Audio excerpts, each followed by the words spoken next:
कहते हैं हमारे कर्म कभी नष्ट नहीं होते। 3 प्रकार के कर्म बताए गए हैं शास्त्रों में। एक होता है प्रारब्ध,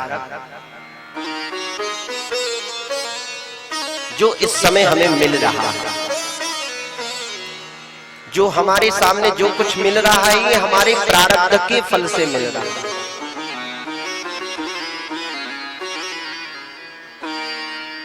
दूसरा होता है क्रियमाण कर्म, जिसे वर्तमान कर्म भी कहते हैं। जैसे आप लोग यहाँ बैठ करके अभी श्रीमद् देवी भागवत की कथा को श्रवण कर रहे हैं, ये आपका क्रियमाण कर्म है, ये शुभ कर्म आप यहाँ पर कर रहे हैं। और तीसरा होता है संचित कर्म। क्रियमाण कर्म और प्रारब्ध दोनों को मिलाकर के जो संचित कर्म है, इसी का फल हर जीव को भोगना पड़ता है। न क्षीयते कर्म जन्म कोट, अनेक जन्म के बाद भी हमारे कर्म नष्ट नहीं होते। न क्षीयते कर्म जन्म कोट सतेरपि, अवश्यमेव भोक्तव्यम् कृता कर्म शुभाशुभम्। अवश्यमेव भोक्तव्यम् कृता कर्म शुभाशुभम्। इस जीव को अपने किए हुए कर्मों का फल अवश्य भोगना ही पड़ता है। एक पंडित जी थे, उनकी कोई संतान नहीं थी महाराज। पंडित जी बड़े दुखी रहते, मन में सोचते कि भगवान ने सब कुछ दिया है परंतु संतान नहीं है। क्या मैंने पूर्व जन्म में कोई अच्छे कर्म नहीं किया? क्या मेरा कोई अच्छा कर्म नहीं है जिसकी वजह से मैं निसंतान? एक महात्मा के पास में गए, महात्मा के चरणों में प्रणाम करके पंडित जी कहने लगे, महाराज जी कुछ आप उपाय बताओ, क्या मुझे कुछ कभी संतान होगी कि नहीं होगी, क्या बस ऐसे ही निसंतान रहूंगा? महात्मा मुस्कुराए कहने लगे, ब्राह्मण देवता तुम्हारे भाग्य में संतान का सुख तो नहीं है। क्यों महाराज? बोले तुमने किसी को कुछ दिया लिया नहीं। ये जो प्रारब्ध पूर्व जन्म का जो लेन देन रहता है महाराज, हिसाब किताब, उसी हिसाब किताब को पूरा करने के लिए तो संतान हमारे सामने जन्म लेकर के आते हैं। कई बार आपने देखा होगा, कई बच्चे जन्म लेते हैं, माता पिता को बड़ी परेशान करेंगे महाराज। बाहर की सबकी लोगों की बात तो सुनेंगे, सबका कहना सुनेंगे, पर घर की एक भी बात नहीं सुनेंगे।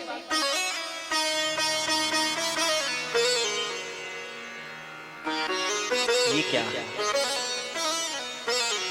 पुत्र भी कई प्रकार के होते हैं। आगे की कथा में आप लोग श्रवण करेंगे। दुश्मन पुत्र, सुपुत्र, कुपुत्र, मित्र पुत्र।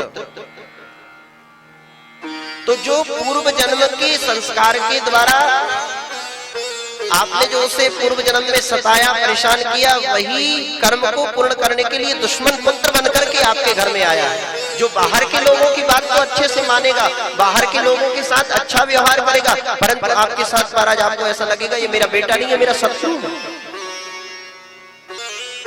तो मैं निवेदन कर रहा था, महात्मा कहने लगे, पंडित जी तुम्हारे भाग्य में कोई पुत्र वगैरह नहीं, क्योंकि तुमने किसी को दिया लिया नहीं। महाराज जी कुछ कृपा करो, थोड़ा देखो कहीं कुछ हो जाए। महात्मा देख विचार करके कहने लगे, देखो देखो, हाँ कुछ स्मरण आता है कि पूर्व जन्म में आपने किसी को 8 स्वर्ण मुद्रिका दी थी। वो हिसाब बाकी है, तो वो हिसाब पूर्ण करने के लिए तुम्हें बेटा तो अवश्य होगा, परंतु ध्यान देना इस स्वर्ण मुद्रिका का हिसाब किताब जब पूरा होगा तो बेटा छोड़ करके तुम्हें वापस चला जाएगा। जब उसका जन्म हो तो तुम उसे कभी कमाने के लिए, धन कमाने के लिए बाहर कभी भेजना नहीं, क्योंकि तुम उसके द्वारा कमाया हुआ धन यदि घर पर लाओगे तो वो हिसाब किताब पूरा हो जाएगा और तुम्हें छोड़कर के चला जाएगा। पंडित जी के यहाँ बेटे का जन्म हुआ, बेटा बड़ा हुआ, ब्राह्मण बालक है। अब एक दिन पंडित जी कहीं महाराज पूजा पाठ के लिए गए थे। अब उस नगर के राजा को ब्राह्मण का बालक का ब्राह्मणों का भोजन करवाना था। पंडित जी थे नहीं, घर में पंडितानी थी। राजा के सेवक आए, उन्होंने निवेदन किया, महाराज की आज्ञा है कि हमें ब्राह्मण भोजन कराना है और पंडित जी को लेकर के जाना है। पंडितानी कहने लगी, पंडित जी तो नहीं है, परंतु ये बेटा है। बोले ठीक है, इसी को ले जाते हैं, ब्राह्मण बालक है। पंडित जी नहीं है तो क्या हुआ, पंडित जी का बेटा तो है। बोले ठीक है, देखो ले जा तो रहे हो आप इस बालक को, परंतु इसको कुछ दक्षिणा देना मत, तो मैं इसे जाने की अनुमति देती हूं। वह बालक राजा के यहाँ गया, ब्राह्मण भोजन हुआ महाराज। अब बिना दक्षिणा के ब्राह्मणों का भोजन कैसे पूर्ण हो? तो रानी विचार करने लगी कि देखो ऐसा कैसे हो सकता, दक्षिणा तो देना ही पड़ेगा। ब्राह्मण को जब दक्षिणा देने लगे उस बालक को, उस बेटे को, तो बालक ने मना कर दिया, हमारे पिताजी ने, हमारे माताजी ने मना किया, हम बिल्कुल भी दक्षिणा नहीं लेंगे। तो रानी ने सोचा एक काम करते, ऐसे नहीं लेता तो किसी दूसरे उपाय के द्वारा इसे दे दिया जाए।